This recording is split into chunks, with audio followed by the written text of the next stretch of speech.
있고, 또 떡도 오늘 했다고 그래요.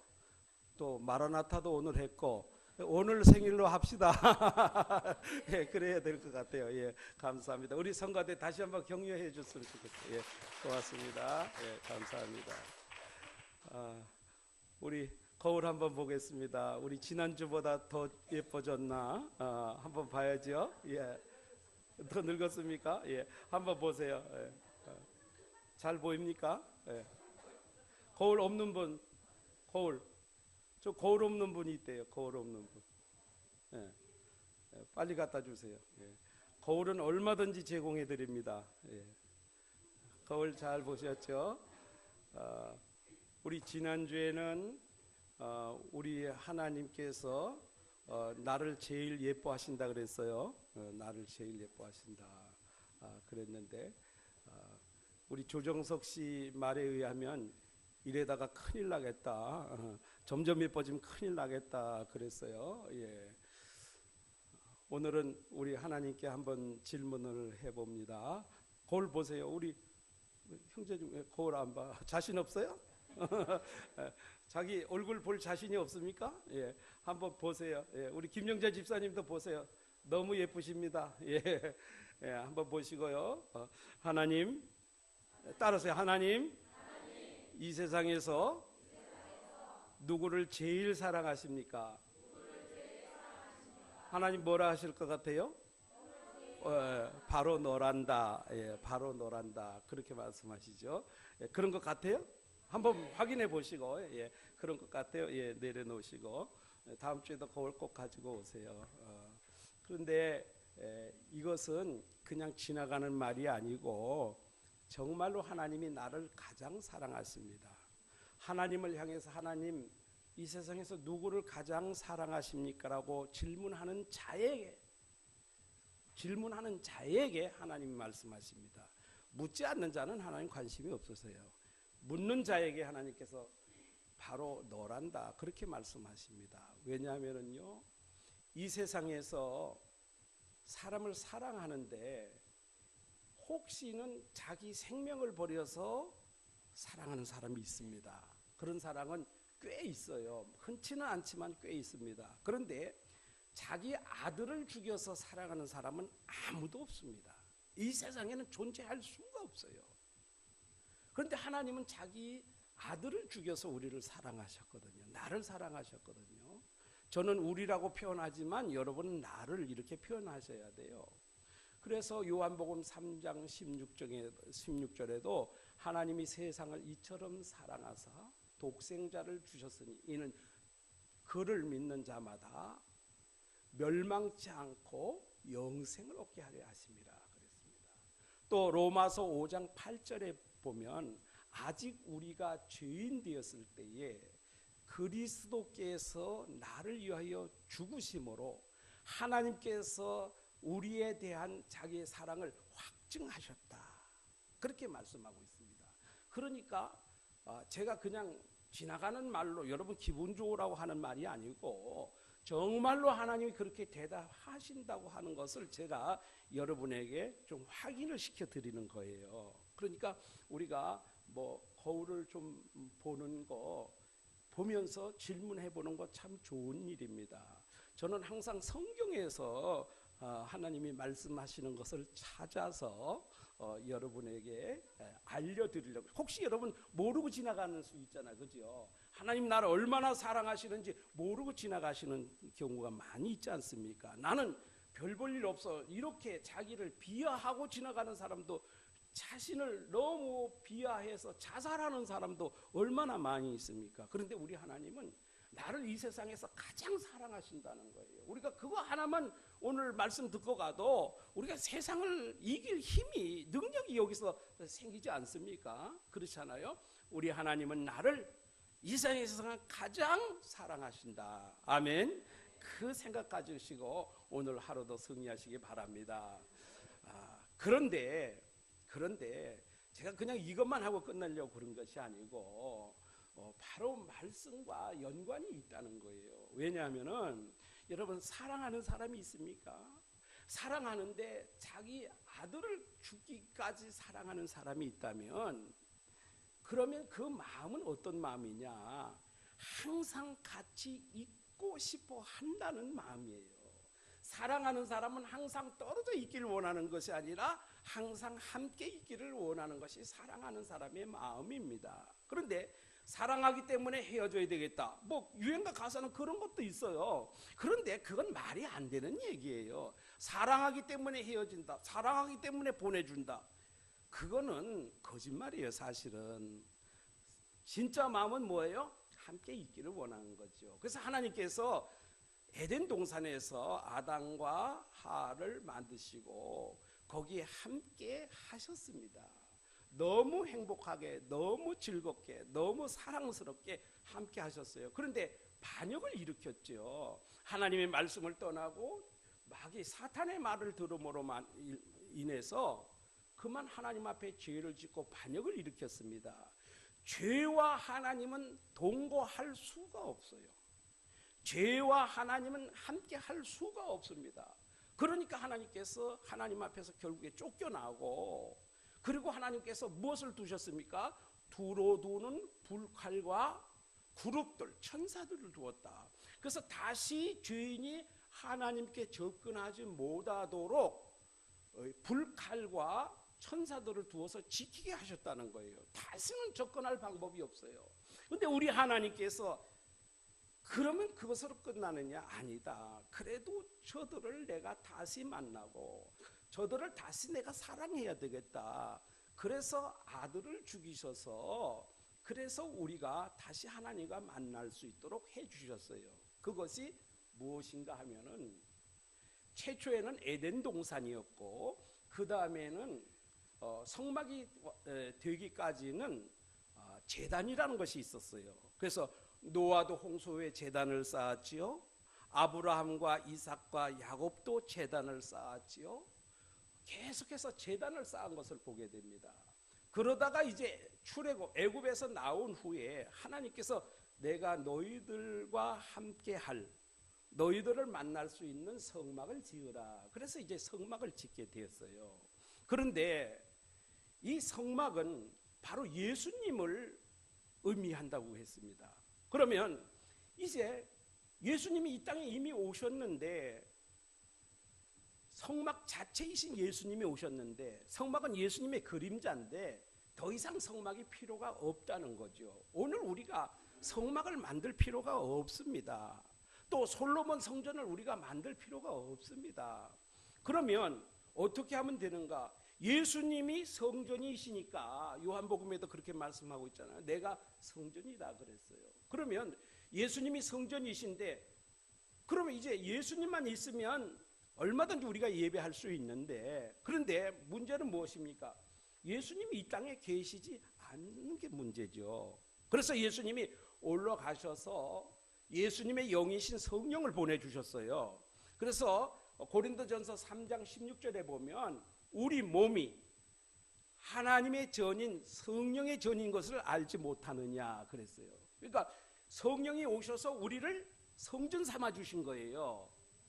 그 우리가 성전이 됐는데 하나님은 우리를 항상 만나주고 계시는 거예요. 그런데 문제는 무엇인가 하면은 우리가 성령 충만을 받지 못하니까 하나님의 임재를 날마다 경험하지를 못하는 거예요. 예배를 드려도 예배를 통해서 하나님의 임재를 경험하지 못하는 게 문제라는 거예요. 그러면 하나님의 임재를 경험하려면 어떻게 해야 되느냐? 성막을 하나님께서 만들게 하셨을 때 그 성막의 요소들을 통해서 마지막 지성소, 그 법궤, 속죄소까지 들어가게 됐을 때 하나님을 만났던 것처럼 오늘 우리가 이 성막을 만들 필요는 없지만 성막의 요소들을 가지고 우리 신앙을 점검하라는 거예요. 그 과정 속에서 무언가 장애물이 발생하면 지성소까지 들어갈 수가 없다는 거예요. 하나님을 만날 수가 없다는 거예요. 그러니까 그런 원리를 가지고 우리 신앙생활을 점검을 해서 혹시라도 장애물이 있으면, 잘못된 부분이 있으면 빨리 그것을 고치고 회개해서 지성소까지 들어가야 하나님을 만날 수 있다. 오늘 우리가 예배 드리는데 다 겉모습은 우리가 다 알 수 없어요. 우리가 겉모습은 거울을 보면 다 알 수 있잖아요. 다 누구는 어떻게 생겼네 다 압니다. 그런데 여러분의 영적인 상태는 아무도 알 수가 없어요. 왜? 눈에 보이지를 않으니까. 그러면 무엇으로 점검해야 되느냐? 성막으로 점검을 해야 된다는 거예요. 그래서 우리가 성막에 대해서 설교도 많이 들었고 설교를 많이 하기도 했습니다. 그런데 이번 성막에 대한 특징은 뭐냐면은 이 성막을 통해서 우리의 신앙을 점검한다는 거예요. 점검. 이 점검이 굉장히 중요한 문제입니다. 아무리 의미를 알고 있어도 그거 그렇네 하고 지나가면 아무 소용이 없는 거예요. 그럼 뭐 돼야 됩니까? 여기에서 내가 무엇이 잘못됐느냐 그거를 발견하고 빨리 그것을 회복해야만 하나님을 만날 수 있다는 거죠. 그래서 우리가 예배 드리는 목적, 신앙생활의 목적은 하나님을 만나는 게 목적입니다. 그런데 중간에 어떤 문제가 생겨서 하나님을 만나지 못한다면 아무리 신앙생활을 오래 해도 그 인생이 조금도 달라질 수가 없어요. 그래서 제가 그 전에 말씀을 드릴 때 귀신이 들어가면 즉시 귀신이 나타나는데 왜 성령이 들어갔는데 성령이 안 나타나느냐? 바로 여기에 문제가 있어서 그래요. 그래서 이런 문제들을 잘 해결할 수 있기를 바랍니다.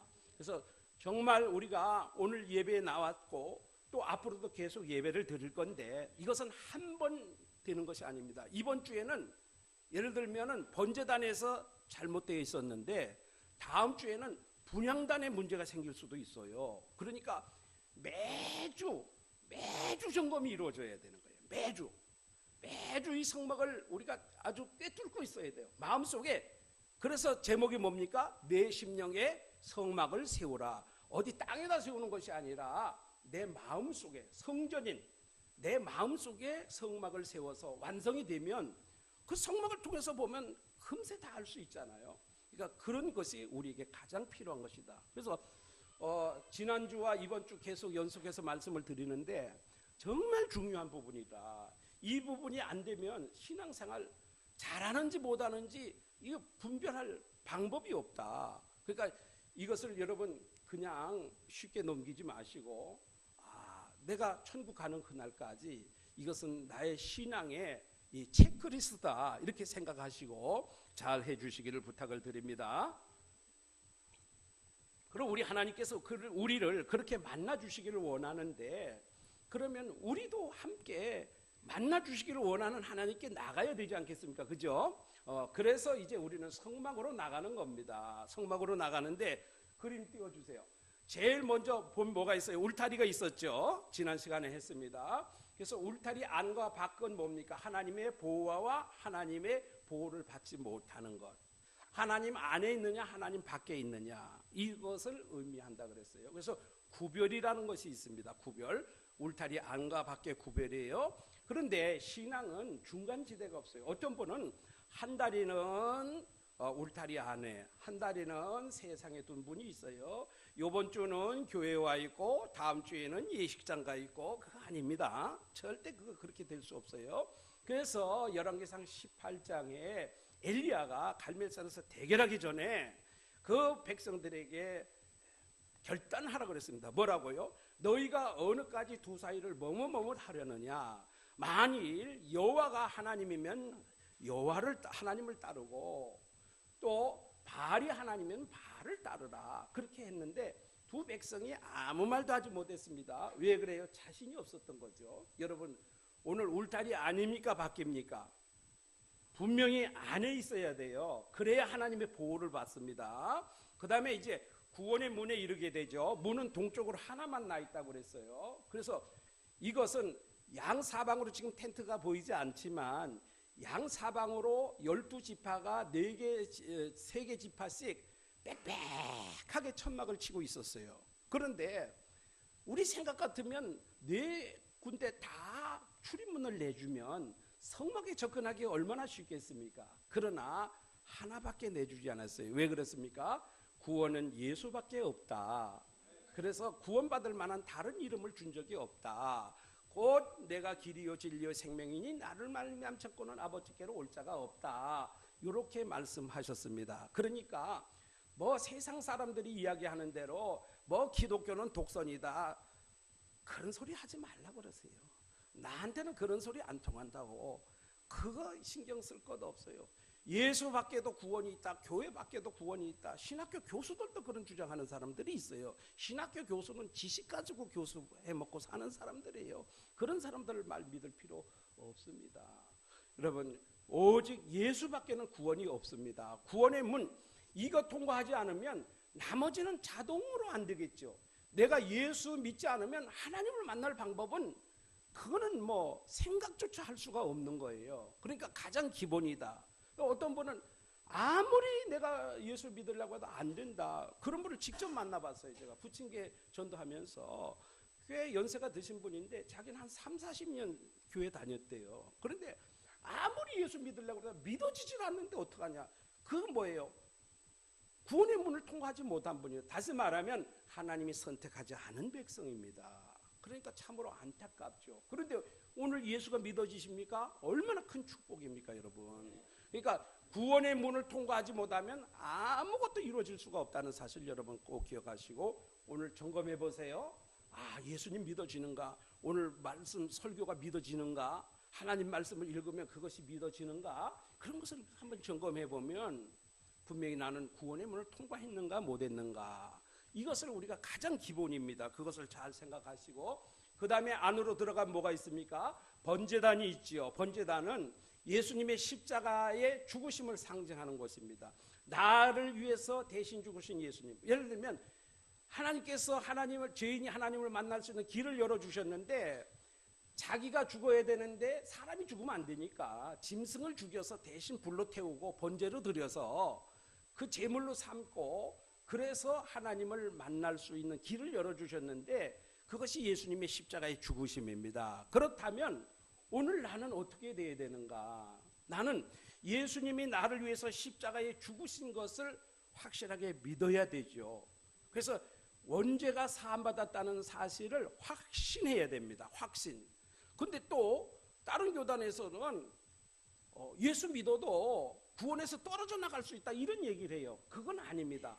한 번만 그거는 믿으면 그건 완전히 해결된 겁니다. 그 다음에 이제 우리는 이 세상 사는 동안에 무엇을 생각하고 살아야 되는가 하면은 나는 늘 하나님께 드려져야 될 제물이다. 그러니까 하나님께 나올 때마다 우리는 어떻게 돼야 돼요? 날마다 나는 제물이 돼야 돼요. 그래서 내가 죽어서 하나님 앞에 하나님 앞에 제물로 드려야 되는데 그래서 사도 바울이 로마서 12장 1절에 너희 몸을 거룩한 산제물로 드려라. 너희 몸은 지금 살아있지만 실제 심정은 죽어서 제물로 드리는 심정으로 드려라 그랬습니다. 그런데 오늘날 이것이 잘 안 되고 있죠. 왜 안 되고 있습니까? 교회 안에 누가 모였습니까? 천사들만 모인 게 아니라 죄인들이 모였어요. 그러니까 난리들이 나지요. 그래서 요즘 그 대화의 키워드가 뭐냐면은요, 내로남불입니다. 요즘 아주 그 대화를 하려면 내로남불을 모르면 대화가 안 됩니다. 요즘은 그 뭔 얘기냐 하면은 청문회를 두고 하는 얘기예요. 왜냐하면은 과거에 민주당이 위장 전입, 다운 계약서 작성, 논문 표절, 이런 것들 그런 것 안 된다고 난리를 쳤잖아요. 심지어 이런 사람은 음주운전한 사람은 청문회 자리에 가지도 못한다. 미국 같으면 그랬던 분들이 다 음주운전 경력이 다 있는 거예요. 그런데 괜찮다는 거예요. 지금 자기들은 이거 역대 정권에 비하면 아무것도 아니라는 거예요. 그러니까 내가 하면 로맨스, 남이 하면 불륜이라는 거예요. 이런 식으로 인간은 이 한계를 벗어날 수가 없어요. 아무리 정직하고 한 사람이라 할지라도 이 내로남불에서 벗어날 사람이 없습니다. 이것이 인간의 한계라는 걸 인정해야 돼요. 오늘 우리 성도들 간에 모여서도 저도 마찬가지 아닙니까? 제 몸이 조금 피곤하고 힘들면 짜증 부리고 그러잖아요. 남 사정 생각합니까? 생각 안 해요. 누가 우선이에요? 내가 우선이에요. 그러니까 이런 사람들이 모여 사는 이 교회에 어찌 문제가 생기지 않을 수가 없고, 어찌 트러블이 생기지 않을 수가 없고, 또 그냥 그렇게만 생각하면 괜찮은데 공격하는 사람까지 있어요. 그러니까 어떻게 되겠습니까? 그런데 우리가 제물이 되어야 된다고 하는 이유는 죽은 자는 말이 없어요. 죽은 자는 찔러도 말이 없고, 죽은 자는 칼로 베어도 말이 없고, 불에 태워도 말이 없어요. 그러니까 오늘 이제 제가 오후에 쉴만한 교회 남전대 헌신 예배 인도하러 가는데 고린도전서 4장 1절 5절 말씀을 택했는데 바로 그 말씀이 그 말씀이에요. 사도 바울을 얼마나 사람들이 공격하는지 몰라요. 그러니까 사도 바울이 나는 그런 데 대해서 난 별로 신경 안 쓰겠다, 그 얘기예요. 뿐만 아니라 나도 나에 대해서 자책하지 않겠다, 그런 얘기예요. 다만 우리 하나님께서 판단하시고 잘했으면 우리 하나님께서만 칭찬해 주실 것이다, 그 얘기를 하고 있는 거예요. 우리가 신앙생활하면서 힘드는 이유가 바로 그것 아니겠습니까? 그러니까 뭐 내가 죽어 있으면 뭐 욕하는 거 들어오지도 않아요. 괜찮아요. 내가 죽으면 되는 거예요. 그러면 하나님이 뭘 줘요? 풍성한 은혜를 주시는 거예요. 그런데 내가 살아서 거기에 같이 맞닥뜨리고 부딪히고 싸우고 대립각을 세우고 하면 누가 죽어요? 내가 죽어. 은혜가 안 되거든요. 은혜가. 그러니까 우리는 이 번제단에서 날마다 우린 죽어야 된다. 그래서 사도 바울이 그걸 몰라서 제물을 한 번만 드리면 되는 걸 몰라서 사도 바울이 나는 날마다 죽노라 그랬겠습니까? 아닙니다. 사도 바울도 얼마나 공격을 많이 받은 사람인지 몰라요. 정말 사도 바울이 어떻게 보면 뭐 부족한 게 뭐 있습니까? 뭐로도 부족하고 빠지는 것이 없는 사람인데 얼마나 공격을 받았든지 사도 바울이 뭐라 했어요? 나는 날마다 죽노라. 죽으면 괜찮은 거예요. 죽으면. 그러니까 우리가 이런 것에서 번제단에서 부딪히고 잘못되면 그 다음으로 들어갈 수가 없죠. 그러니까 우리가 날마다 죽는 사람이 되기를 축복합니다. 죽으면 삽니다. 죽으면 은혜 받습니다. 죽으면 축복 받습니다. 그런데 살면은 이거 큰일 나는 거예요. 하나님 앞에 나와서 내가 살아있으면 큰일 납니다. 그러니까 우리는 번제단에서 날마다 죽을 수 있기를 축복합니다. 그 사람이 성공하는 사람이에요. 그 사람이 승리하는 사람입니다. 번제단에서 많이들 걸리는데 저도 그래요. 저도 누가 한 그 한마디 때문에 며칠 밤잠 못 잘 때도 있어요. 그래도 하나님이 은혜를 주셔서 저는 잠은 그래도 잘 잡니다. 잠은 잘 자는데 어떤 사람은 한숨도 못 잤다는 사람들이 많아. 한숨도 못 자면 뭐예요? 번제단에 아직 내가 번제단에 불합격했다. 번제단에 아직 내가 제물이 되지 못했다. 그걸 아시고 빨리 그것을 극복할 수 있기를 축복합니다. 예, 그 다음에 이제 물두멍이 있죠. 물두멍. 물두멍은 뭡니까? 제사장이 번제를 드리면서 더러워진 손과 발을 깨끗하게 닦는 것입니다. 그래서 우리가 이 세상 살면서 지은 죄들이 많아요. 원죄는 해결이 됐지만 자범죄가 많이 있다는 거예요. 이걸 해결을 해야 되는데 여러분 좀 성령에 의지해서 깨끗해질 수 있기를 축복합니다. 왜냐하면요 우리가 이런 문제를 해결하지 않으면 성소에 들어갈 수가 없어요. 그런데 우리가 주일날 헐레벌떡 와가지고는 이 문제 해결할 수가 없습니다. 미리 오셔서 아주 여유 있게 성령님께 자신의 죄를 깨닫게 해달라고 기도하고 이렇게 해서 깨끗하게 씻고 그리고 이제 성소로 들어갑니다. 그런데 지금까지 이 성소 뜰, 성전 뜰이었어요. 바깥이었죠. 근데 저 그림에 보면 이제 천막이 뒤집어 씌워진 데가 있죠. 거기 이제 휘장을 열고 안으로 들어갑니다. 그 안에는 이제 성소라 그러고 그 안에 보면 칸막이 하나 더 있는데 그 안에 들어가는 걸 지성소라고 그렇게 말합니다. 이제 그럼 성소로 들어가 보도록 하겠습니다. 다음 그림 보여주세요. 예, 이제 휘장을 열고 안으로 들어갔습니다. 안에는 사실 안 보여요. 네 겹으로 천막으로 이렇게 씌워져 있기 때문에 안에는 아무것도 보이질 않습니다. 깜깜합니다. 뭐 바늘구멍 한 틈도 하나 없어요. 빛이라고는 조금도 없습니다. 그럼 안에 들어가면 문이 동쪽에서 나 있었죠. 그러면 저 안쪽에 지성소가 있는 쪽이 서쪽이고 들어가면서 좌측이 남쪽이 되고 우측이 북쪽이 되겠죠. 남쪽에는 등대가 있고 북쪽에는 떡상이 있습니다. 그런데 떡상 먼저 할 수도 있고 등대 먼저 할 수도 있어요. 그런데 등대를 먼저 해야 됩니다. 왜냐하면 깜깜하잖아요. 아무것도 보이질 않습니다. 그러면 깜깜한 데서 아무것도 할 수가 없죠. 그러니까 먼저 등대에 불을 밝혀야 됩니다. 그래서 등대는 보면 이 7개의 등잔으로 되어 있어요. 양쪽에 3개, 3개, 가운데 하나 이렇게 해서 7개로 되어 있는데 살구꽃 모양으로 만들어져 있습니다. 그런데 이 성소 안에 딱 들어가면 뭐가 그림이 그려져 있는가 하면은 그 휘장 안에 이 천사가 그려져 있어요. 천사 그룹. 그 아까 창세기 3장 24절에 하나님께서 두루두는 불칼과 그룹을 두셨다. 이 성막에 아무나 들어오지 못하도록 지키는 천사가 있어요. 근데 요 안에 딱 들어가면 벌써 상황이 완전히 달라집니다. 밖에 있는 기구들은 다 뭘로 만들어졌는가 하면 노수로 만들어졌어요. 노수로.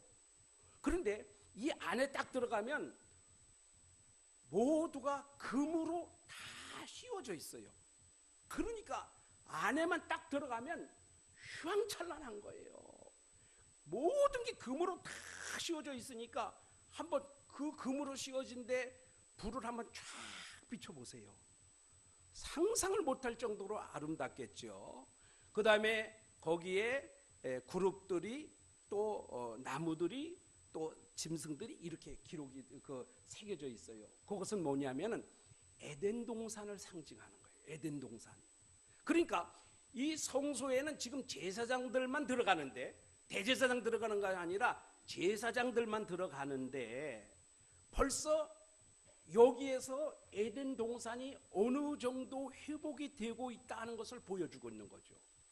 그러니까 에덴 동산을 잃어버리게 되었는데 그 에덴 동산이 성소 안에서 지금 회복이 되어 가고 있다 하는 것을 보여주고 있는 거예요. 그런데 그 에덴 동산이 어떻게 회복이 되는가? 먼저 등대가 있죠. 등대는 여기에다가 뭐를 넣냐 하면은 감람유를 넣습니다. 감람유를 넣는데 이 감람유라고 하는 것은 올리브유입니다. 우리 성경에 보면 감람나무, 감람산 이렇게 표현이 되어 있는데 영어 성경엔 전부 올리브나무, 올리브 마운틴 그렇게 되어 있어요. 이 성경이 중국으로 들어갔다가 일로 오는 바람에 감람으로 바뀐 거예요. 그래서 이 올리브 기름을 넣어서 불을 밝히는데, 그런데 요 기름은 성령을 상징합니다. 빛 또한 성령을 상징하죠.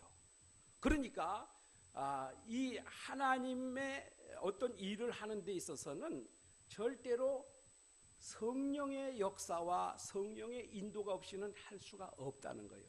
제사장들이 깜깜하니까 등불을 켜지 않고는 아무것도 할 수 없었던 것처럼 우리가 성령의 인도를 받지 않으면 아무것도 할 수가 없다는 거예요. 성령의 능력을 받지 않고는 우리가 하나님의 일을 아무것도 할 수가 없다는 거예요. 그래서 여기서는 사명을 깨닫습니다. 사명. 그래서 여러분, 오늘 우리가 일을 하다가 넘어지고 자빠지고 하는 분들 많이 있죠. 교회에서 연초가 되면 다 직분자를 임명하고 봉사자를 임명합니다. 그런데 한 달도 채 가지 못해서 넘어지고 자빠지는 분들이 많아요. 왜 그렇습니까? 사명을 제대로 깨닫지 못했기 때문에 그래요. 그런데 사도 바울은 사도행전 20장 24절에 이렇게 말했습니다. 나의 달려갈 길과 주 예수께 받은 사명, 곧 하나님의 은혜의 복음을 증거하는 일을 마치려 하면은 나의 생명을 조금도 귀한 것으로 여기지 않는다. 사도 바울은 이 사명이 확실하니까 자기 목숨이 위태로워져도 절대로 자기 사명을 포기하지 않는다는 거예요.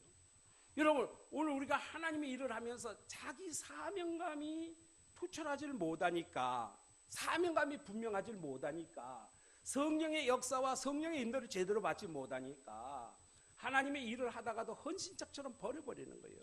시험 들었다 그러고 피곤하다 그러고 부담스럽다 그러고 이러고 다 포기해버리는 거예요. 무슨 얘기인지 아셨죠? 이 등대에서 사명을 깨달아야 됩니다. 그 다음에 이제 떡상으로 갑니다. 떡상은 두 줄로 6개씩 두 줄로 쌓아 놓았습니다. 그리고 그 위에 향유를 하나 놓았습니다. 그런데 이것은 뭐 우리가 잘 알고 있는 대로 말씀이다 그렇게 말합니다. 또 뿐만 아니라 그 12개는 이스라엘의 12지파를 상징한다 그래요. 그러면 이 말씀은 누구를 위한 것입니까? 모든 하나님의 백성들을 위한 겁니다. 오늘 우리 모두를 위한 하나님의 말씀이에요. 그런데 이 말씀은 주일날마다 안식일날마다 새 것으로 교체하였습니다.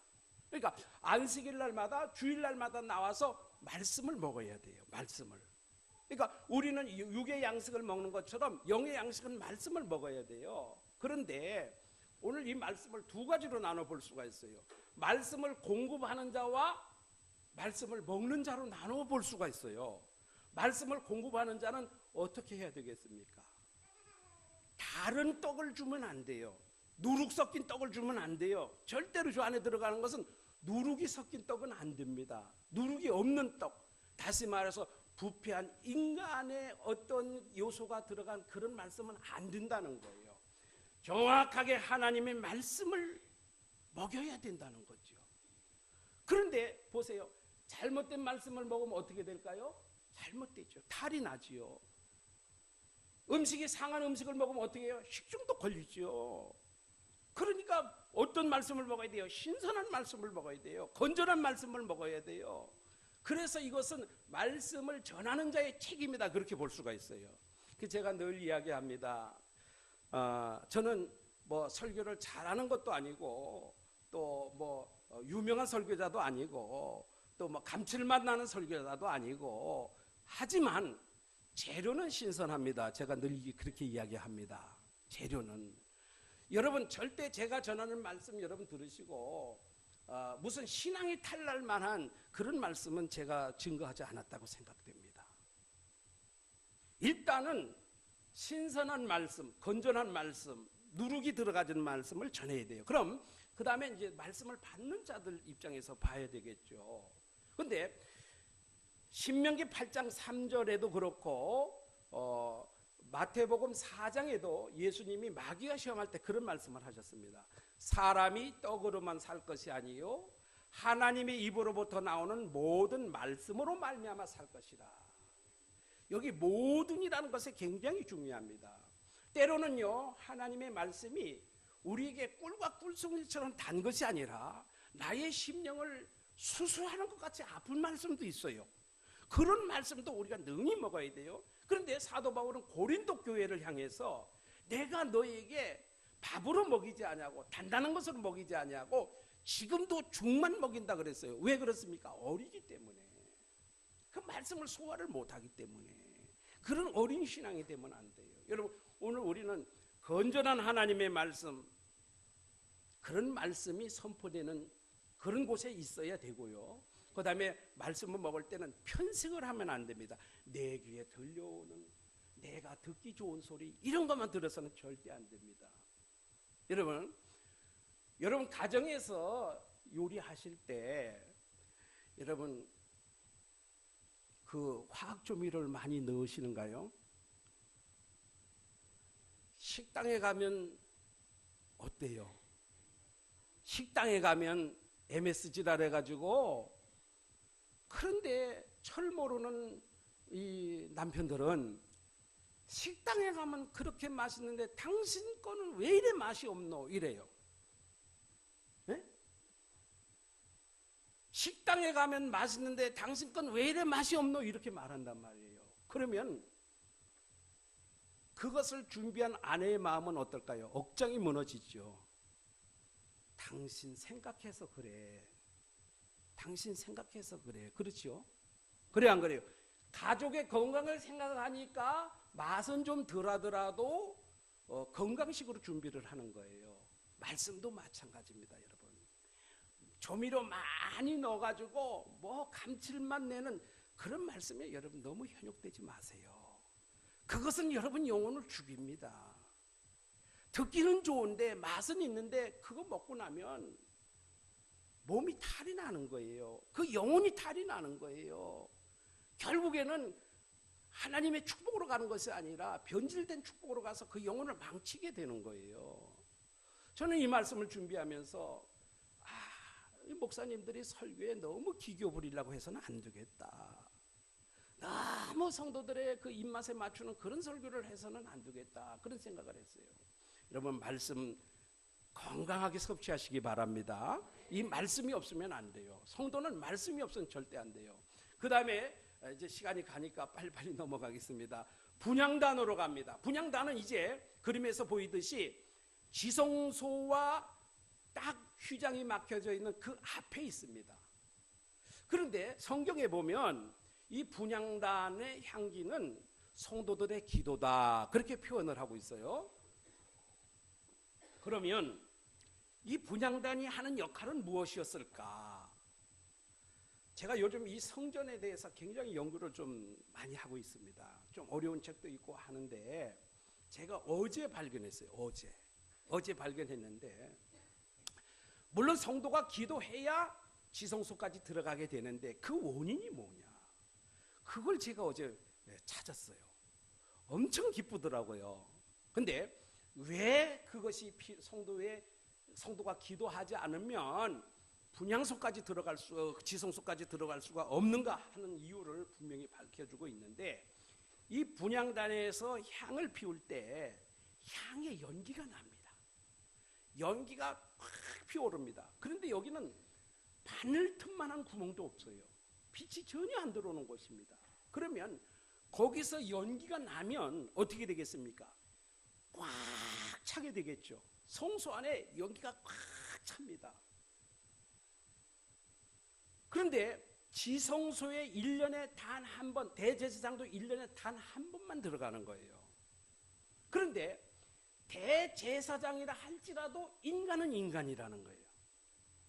대제사장이 하나님이 될 수가 없다는 거예요. 그래서 하나님께서 모세를 시내산으로 불러 올리시고 하나님께서 모세에게 자신을 보여주셨는데, 하나님께서 자신을 보여주실 때 면전에서 보여주시지 않았습니다.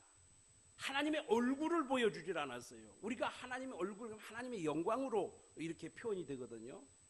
하나님의 영광이 얼마나 위대하신지 모세도 하나님의 얼굴을 전면에서 보면 죽고 살지를 못하는 거예요. 하나님이 그걸 아셨어요. 그러니까 다른 백성들은 뭐 말할 것도 없고, 그래서 하나님께서 경계선을 그어놓고 절대 백성들은 이 선을 넘지 말라, 이 선을 넘으면 죽는다 그랬습니다. 그리고 모세만 하나님께서 불러 올려서서 모세를 하나님이 만나 주시는데, 모세조차도 하나님이 지나가실 때는 모세를 바위 틈에다가 숨겨 놓으십니다. 그리고 그 틈 사이도 하나님이 손으로 가리십니다.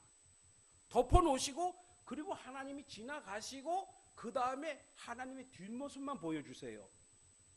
그런데도 모세가 하나님의 뒷모습을 보고 내려왔는데 일반 백성들이 보니까 모세의 얼굴을 쳐다볼 수가 없어요. 너무나 햇볕처럼 강하게 빛이 나기 때문에 볼 수가 없어요. 그래서 모세가 할 수 없이 얼굴에다가 수건을 가리고 봤습니다.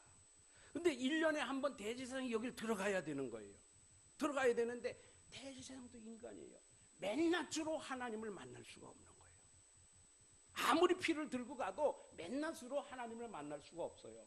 그러니까 여기에서 향을 피울 때 향의 그 연기가 자욱하게 구름이 빽빽하게 가리듯이 제사장의 그 모습을 가려주는 거예요. 그리고 이제 드디어 그 휘장을 열고 안으로 들어가서 그 법궤에서 속죄소에서 하나님을 만나는 거예요. 거기서 하나님의 얼굴을 직접 보지를 못합니다. 하나님을 만나긴 만나는데 하나님의 얼굴을 직접 보지를 못해. 왜? 이 향연이 둘러서 직접 하나님의 얼굴을 보지 못하도록 가려주는 거예요. 이것이 인간의 한계입니다.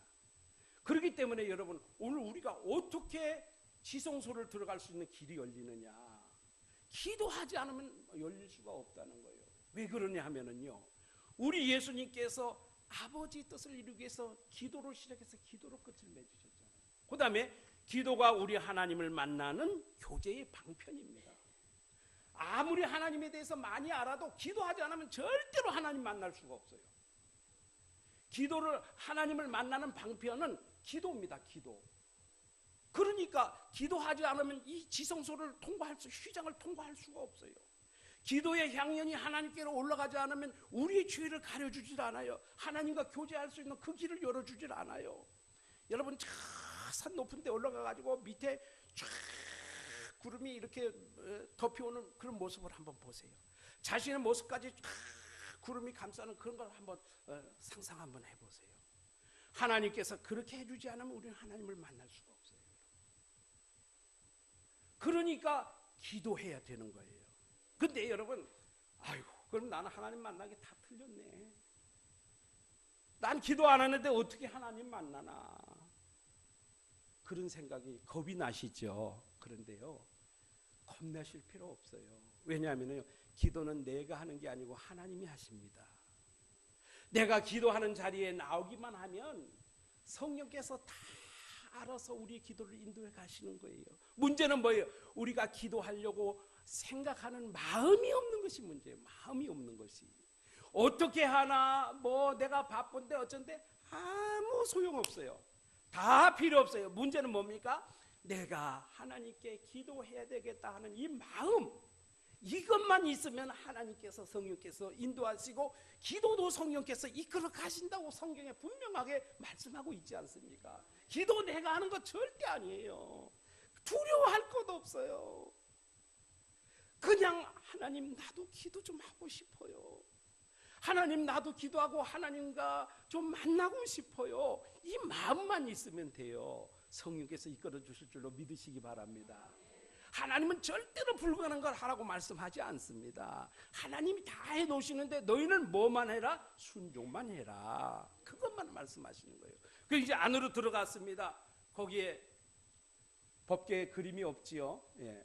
거기에 보면은 이제 지성소 안에 그림 보이죠? 연기가 올라가는 그 모습 보이죠? 거기에 천사 그룹이 둘이 날개를 서서 펴고 있습니다. 그 안에는 법궤라 해가지고 만나의 항아리, 그리고 아론의 쌍난 지팡이, 그리고 또 모세가 받았던 율법 새겨진 두 돌판, 이것이 새겨져 있어요. 거기에 대제사장이 피를 뿌리고 이스라엘 백성들의 죄사함을 받는 겁니다. 그러면 이제 거기서 하나님을 만나는 역사가 일어나고 죄사하는 역사가 일어나는 거예요. 여러분, 그런데 우리 하나님께서 내가 거기서 너희를 만나주리라, 바로 그것입니다. 그런데 그것이 어디냐? 오늘 이 번제, 이 성막을 쭉 통과해온 우리의 마음이에요. 우리의 마음이 이렇게 하나님께로 모아졌을 때, 이런 과정을 거치게 됐을 때 하나님은 어디서 내가 너희를 만나주리라? 오늘 내 마음속에서 너희를 만나주리라. 그렇게 말씀하고 계시는 거예요. 그러면 하나님께서 뭐라고 말씀하시는가 하면은요, 내 심령 속에 오늘 예배를 통해서 하나님을 만나면 하나님께서 이렇게 말씀하십니다. 내가 오늘부터 너희에게 복을 주리라. 지금까지 하나님 만나는 방법을 잘 몰랐어요. 하나님 만나는 방법을 알아도 어딘가 모르게 문제가 생겨 있었어요. 근데 무엇이 문제인지 알질 못했어요. 성막을 통해서 그것을 다 점검을 했어요. 아, 내가 기도에 문제가 있었구나. 아, 내가 번제단에서 제물이 되질 못했었구나. 아, 내가 물두멍에서 나의 속에 있는 은밀한 죄를 씻지 못했구나. 정결하고 거룩한 백성이 되질 못했구나. 아, 내가 구원의 확신이 아직 부족했었구나. 이런 부분을 알게 되고, 이런 부분의 문제들이 해결됐을 때 단번에 어디까지 들어가요? 지성소까지 들어가게 돼서 하나님의 은혜와 축복을 누리게 된다는 것이죠.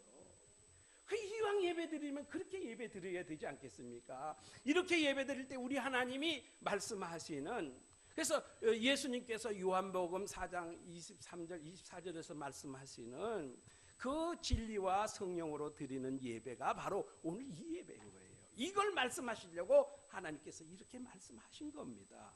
여러분, 이제 스스로가 내가 드리는 예배가 바르게 드리는 예배인지 아니면 잘못 드리고 있는 예배인지 그것을 우리가 점검할 수 있는 그런 능력이 생겼을 줄로 믿습니다. 그러나 오늘 들은 말씀 가지고 다 그렇게 하루아침에 다 되지는 않을 거예요. 잘 모르시면 물으세요. 조금 명확하게 이해가 되지 않는 부분들이 있으면 언제든지 개별적으로도 물으세요. 그래서 그 문제를 해결받으시기 바랍니다. 그런데 우리 사람이라는 것이 한번 자기가 생각한 그 고집대로만 밀고 나가지 절대로 하나님의 말씀으로 수정하려고 하질 않아요. 그것이 문제입니다. 여러분, 이제 오늘 우리 하나님을 다 만날 수 있는 여러분 되시기를 축복합니다. 기도하겠습니다. 은혜로우신 우리 하나님 아버지, 이제 성막을 통해서 우리가 어떻게 하나님을 만나는지에 대해서 말씀을 상고하고 우리의 신앙을 점검하는 귀한 시간을 가졌습니다. 하나님, 날마다 우리가 하나님을 만나는데 장애물이 되는 그런 모든 요소들을 제거하여서 지성소에 들어가 우리 하나님의 영광의 얼굴을 배울 수 있도록